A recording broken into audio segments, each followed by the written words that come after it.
Buongiorno, vi porto i saluti del dottor Carretto, il nostro presidente della società, che oggi è impegnato in un altro convegno. È una società che ha oltre 1000 soci, si occupa di alimentazione e di nutrizione, dalla prevenzione alla clinica, e da un paio d'anni ha instaurato una collaborazione molto interessante con l'Ordine degli Psicologi, e il dottor Giardina, il presidente, è stato nominato coordinatore di un gruppo all'interno dell'ADI, di questa società, un gruppo di studio che sicuramente l'ADI ha parecchi gruppi di studio che approfondiscono anche con la ricerca e con la clinica le problematiche, diciamo, più importanti che ci sono in ambito nutrizionale. E questo gruppo di studio che mette insieme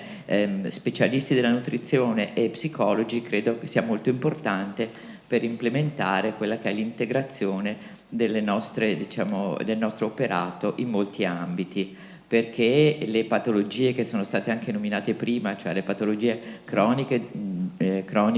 di oggi, che vanno dall'obesità al diabete, alle malattie cardiovascolari, ai tumori, oltre ovviamente ai disturbi alimentari, sono le malattie che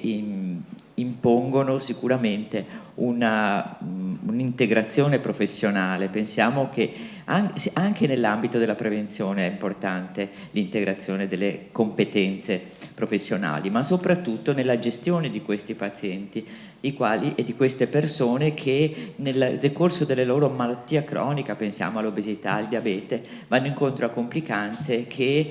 incidono negativamente sulla loro qualità di vita, sugli aspetti psicologici. L'approccio integrato oggi è considerato l'approccio migliore più efficace nella gestione di queste patologie croniche. Ma cosa vuol dire integrato? Vuol dire sì che intorno a una persona ruotano i vari specialisti, che siano i diabetologi, gli obesiologi, i nutrizionisti, eccetera. Ma non basta, si parla proprio di integrazione, perché vuol dire multiprofessionalità ma integrata. Gli specialisti e tutti i professionisti che si occupano della gestione di queste patologie devono integrarsi, comunicare continuamente e il piano terapeutico deve essere formulato consensualmente con tutte queste figure professionali. Quindi ben venga questa collaborazione, speriamo sia proficua, tra specialisti della nutrizione e psicologi.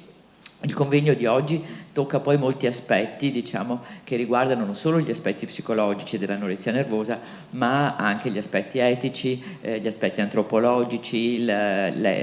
culturali, fino agli aspetti clinici della gestione di queste patologie, che spesso è complessa. Ho visto che c'è anche il professor Sant'Anastaso tra i clinici che parleranno di questo argomento, che è il direttore del centro regionale di Padova, nel quale io lavoro da 20 anni,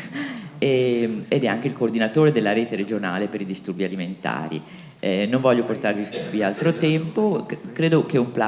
elogio vada fatto agli organizzatori di questo convegno, anche per la cornice in cui siamo, e che dà la possibilità a chi come me non aveva mai visto questa meravigliosa chiesa di San Fantina di apprezzare questa sede della vecchia scuola veneta che gli artisti del Cinquecento hanno abbellito e ci hanno tramandato. Grazie.